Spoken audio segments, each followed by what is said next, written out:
just expect some problems. Yeah, so basically for me, when it's the VPN, it's like, sometimes that server's going to disconnect, whereas your Wi-Fi, it's pretty chill. Trust me, I've done a number of these now. It works well. So yeah, before we got disconnected, we're restarting the question, which is about Ethereum Classic's kind of discussion on... Do we start again, or...? We're already recording, baby. Oh. So we're talking about the ETH hash, being a minority in a hashing algorithm makes the susceptibility to an attack higher.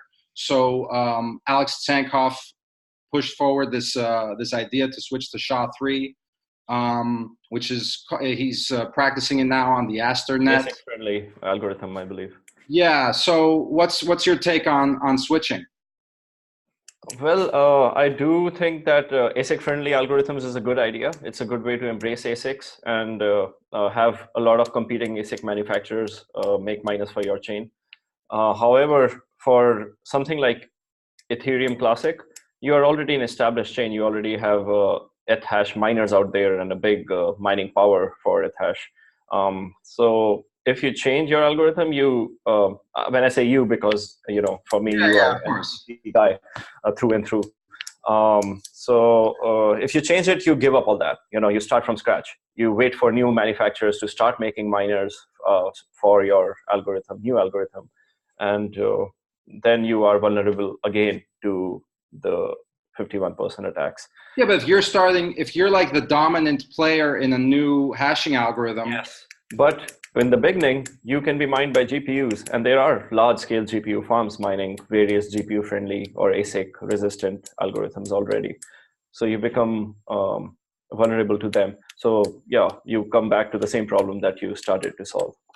So ultimately, your belief is once you've started, that's it. You're not going to be able to switch.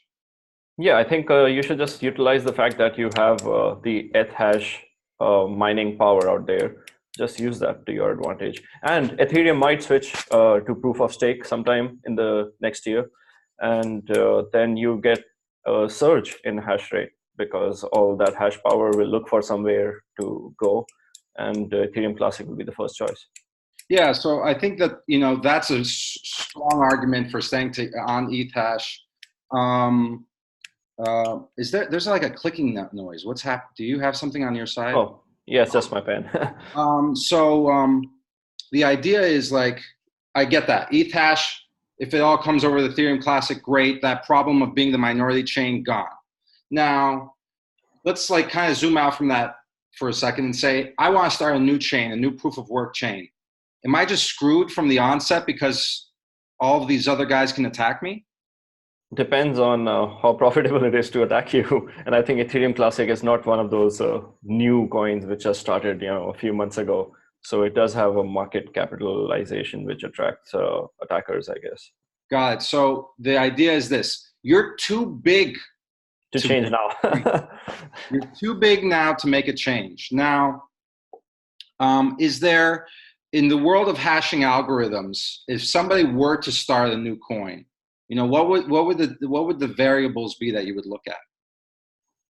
I think there's a statistics that F2Pool hosts on its homepage, and they rank the coins by how profitable they are to mine. And I think that's a fair enough statistics. There's no other hidden stats that make it more profitable than what they show there. No, I don't mean like if I'm a new miner. I mean, I'm starting a new coin myself. Like if I need to choose a hashing algorithm for my new proof of work project, how would I go about choosing that? So that depends a lot on what you are aiming for. So, there are both sides of the debate of ASIC resistance. There are people who start ASIC friendly coins from day one, which are only mineable by ASICs. And then there are people who start with, no, not ASIC mineable in the beginning. And then there are some in between, like Grin, which start with ASIC resistance in the beginning, but they have a roadmap to become ASIC friendly and embrace ASICs after about 2 years.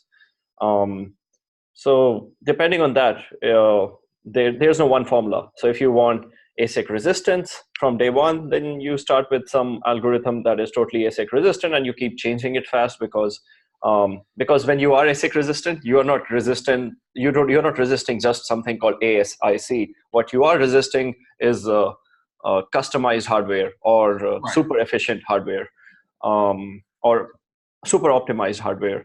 That is what you are fighting against. So, like, right now, it sounds like the only choice, there's only one binary choice, which is, do you want to be ASIC resistant or not?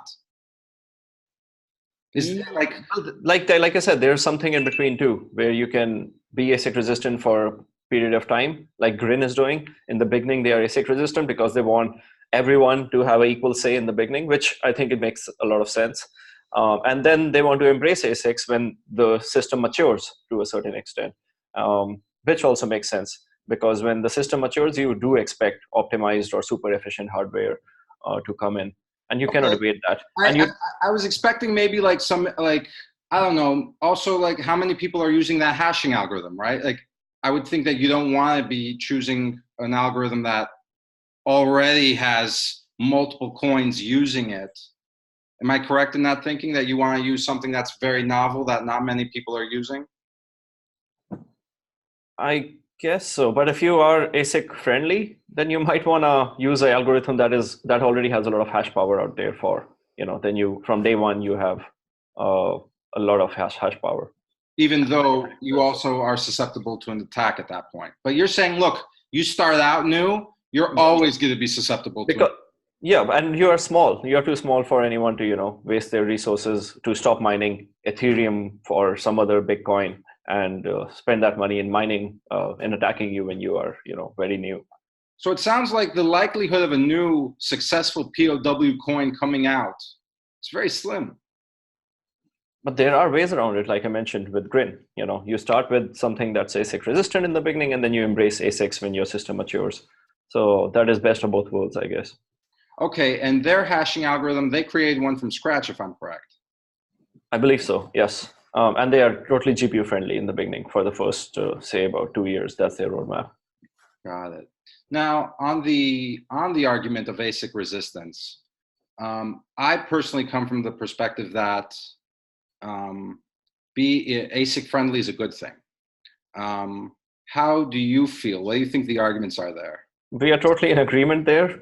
And to just emphasize why I believe so, or to reiterate it, it's whatever problems you start to solve by choosing to be ASIC resistant, you come back to the same problems. It's just like kicking the can further down the road. For example, Ethereum right now, the top 2 mining pools have 50% of the hash rate. That's a big problem, just 2 mining pools. These are GPU mining pools. They have, top 2 own 50% right now. So it's equally susceptible, even with GPUs, because they are large-scale institutional GPU mining farms. So yeah, I mean, it's useless. It's like if your coin is valuable, someone will try to make themselves more competitive at mining than the others. And then you are more optimized, or you are more specialized in mining that, and you're better than the others. And even if you're not, you can always find other ways other than technology to find a better or optimized way of getting better than your competitors. For example, getting free electricity or partnering with your local authorities to get free electricity. And then you are way better. You are like 10x more efficient with the same hardware that everyone around the world is using. So your argument is, I prefer ASIC friendly because being ASIC resistant is futile. There's no way to do it. Yes, it's futile. And it's just spending your time and resources, wasting it away, which you could better spend right now in increasing adoption, making more mobile-friendly wallets or light clients, things that are needed for most of these coins. Wasting time trying to. The reason why it's a bad idea is because you're just ultimately wasting your time trying to do. Yes, and other coins will take your market share, or not even coins. The fiat system is winning, and they will just take over if we don't, if we don't stop, if we don't. I didn't have that as the argument in my head, although it's a good one, right? So the way I've always thought about it is these machines need to be dedicated to this process. Like, they need to be specialized hardware. I want the ecosystem to have specialized hardware for this because of it's almost like the hardware acts as a bit of a proof of stake, but actually it's even more of a burnt value, because this machine can do nothing else. I can't then just invest $10,000 in hardware and then convert it back into $10,000 worth of currency. It's a sunk cost, and all this can do is mine this coin. It's such a strong commitment. I agree 100%. I'm on record for saying this before, that I believe proof of work mining is a way of proof of stake. It's a very efficient and advanced way of proof of stake. With ASICs, only ASICs, not for GPU, because then it's not proof of stake. I mean, with ASICs, because like you said, you have a sunk cost and you have nothing else to do with these machines than mine and hope you make your money back. So if a minority chain, so ETC is a very unique situation where they might inherit some ETH hash, right? From once ETH goes POS. For another minority chain, like let's say BCH right now, what's their option? I think BCH is not the right example here because they will stay proof of work. They are proof of work maximalists, just like BTC crowd. So maybe not the right. What's the option for a minority in a hashing algorithm to try to stay less susceptible to a 51% attack? So we saw this threat. I mean, the Bitcoin Cash community saw this threat when there was going to be the hash war, as you've heard, when someone just decided to fork off because he had some ideology skill differences from everybody else. Then there were various solutions or proposals. One of them, but they're not, of course, 100% foolproof. They just make it less susceptible or less vulnerable. The minor chain. They make the minor chain less susceptible or less vulnerable to an attack. It's not 100% foolproof. One way, of course, is checkpoints, which is a very controversial way where you have a kind of checkpoint beyond which you cannot mine, or it's invalid if you try to touch the ledger from before that. It's considered like the Genesis block, from the checkpoints. That is a controversial way because you're kind of controlling the ledger in this way or changing the Genesis block. And then another way, for example, that was discussed was there are probably other protocols out there, but I will just mention this one because it was discussed by the Bitcoin Cash developers during the hash war. It's the Avalanche protocol, which Professor Emin Günserer has been working on. And what it does is it determines you can use it as a pre-consensus mechanism where it's like throwing a fishing net and catching a certain random number of nodes and getting the proof from them of the next transaction, of the transactions to be in the next valid block or the valid transactions. And then if you are not satisfied, or if there is some controversy, you throw the net again and you cast a bigger net and you get a random number of nodes again. And if this doesn't work, you throw an even bigger net, and that's why it's called Avalanche. Probabilistically, it gets to consensus. Yeah, because your net keeps increasing, so it's Avalanche, like an avalanche. So that is one way. So I'm sure there are various other protocols that make it safer and make you less susceptible or less vulnerable to a 51% attack. And besides that, you can always change the proof of work. You change the proof of work to something that that your community believes more in. Could be a GPU friendly or could be ASIC friendly algorithm. Yeah, and that's, I'm trying to tie it back to the Ethereum Classic example where, maybe Avalanche is an option. Is that something you would propose versus considering changing the algorithm? It depends on the community, what the community decides. I really don't have an opinion. I think both ways are fine. Whatever keeps you secure. So one of the things I did want to discuss yesterday, and that was top of mind, was Blockstream recently came out with a mining product. When they came out, it was they also revealed that they've got a hashing power that's quite significant at the moment. I heard. What's your take on that? Are they doing anything that's new? Is it the same old stuff? Well, first, it's the same old stuff. Mining is not new. Mining pools are not new. Having a large mining power is not new. But if it's Blockstream, you're never sure what it might be because they've often said things that don't turn out to be true. They've often endorsed miner makers or new mining machines that turn out to be using something that they hate, which was ASIC Boost back then when they were endorsing Dragon Mint Miners, a shady new mining company, which disappeared soon after, and no one knows where it went. But Blockstream is, What was the name of that mining company? Dragon what? Dragon Mint. It was like ant miners with a dragon tattoo on it. Yeah, it was just, they called it the ant miner killer. Adam Back was on record for vouching for it. He was like, I've tested it. It's very legit. It's a great team and all that. And it just evaporated. Dragon Mint is no longer. So all they were doing was using ASIC Boost, which the same crowd that supported Dragon Mint was saying is an attack on Bitcoin. They said when they assumed that Bitmain was using it, which Bitmain never did on the mainnet, they assumed Bitmain was using it, and then they said it's an attack on Bitcoin because Bitmain's using it. And then 1 or 2 years later, they start hailing this new miner maker, which turns out to be quite competitive to the then best mining machine that Bitmain had.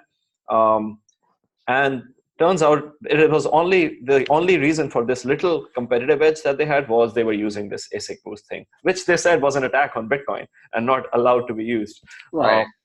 And then it disappeared after that because to a certain extent, things are a business. So you never can tell what's done in the name of competition versus altruism. And with Blockstream, they have a history of saying shady stuff or doing shady things or vouching for shady things. I'm not sure what is true, what is not. Whether what they're saying is exactly how it is. This is like on the record because I don't know anything about Dragon Mint. Like this is like well-known knowledge that Dragon Mint like something that like they supported and then it evaporated. Sure. It's very well enough. I mean, I'm gonna look it up after, because that's interesting and that's how people learn about stuff. So what Blockstream's doing right now is nothing new. It's a mining pool. Were you surprised at how much hashing power they have? I'm not sure how. I mean, I didn't dig in, but I heard because there was a lot of chatter on the internet. I heard they were boasting of 300 megawatts, but that is a really large number. Maybe it was lesser because it's too much. But I saw 300 megawatts somewhere and Quebec somewhere in the names. And what I do know about Quebec is it's not been a very attractive place for mining farms, even though the environment and everything makes sense, the price, electricity, but the regulations do not let you make a mining farm in less time. And the red tapeism is just a turn off. And that's why there have been no big large scale projects in Quebec.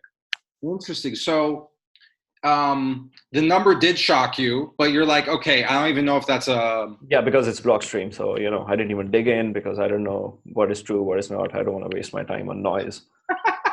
That's awesome. Okay, so the number's way too big. So we're not even looking at it. And then Quebec is just like unlikely because it's... Unlikely, surely, because of red tapeism. It takes years. It's a bureaucratic nightmare. Quebec, even out of all Canada, which is already a bureaucratic nightmare, Quebec is even worse because it follows the more European ways. Quebec is the French part of Canada.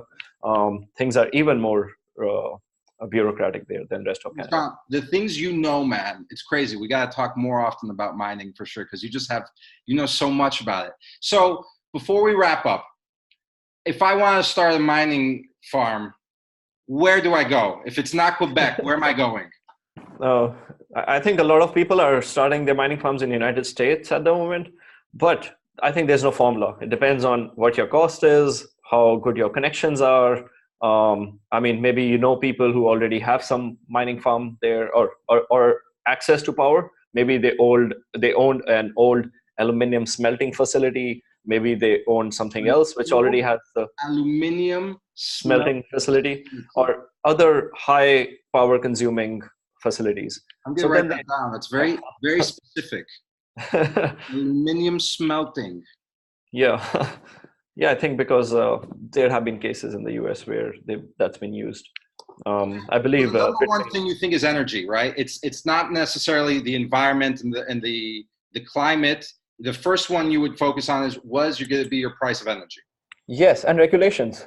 These are, I think, very underrated factors. People think the environment and the other things that you mentioned, but actually they come later. First comes the regulation and the cost, which are kind of the same things, because regulation is a cost. Regulation is a big part of the cost, right? Very good to know. Nishant, I feel like, like we're cutting it short, but I want to keep always more things for us to talk about in the future. Thank you so much for the time, brother. I know you're super busy. Thank you for your time, and looking forward to seeing you at the ETC summit. Oh, you're going? Yes, Yeah. for sure. Oh, wow. Are you going to be talking about the SHA-3 idea? No, but I'll be talking about the stuff we've been doing to improve relationships with the communities and be more transparent and disclose more information, and things that other miner makers hopefully will also adopt. Well, get ready, man, because a lot of people are going to want to talk about that hashing algorithm change. Great. Looking forward to meeting you and talking about all the things ETC community likes to talk about. Definitely. Take care, brother. Have a good one. You too. Thank you.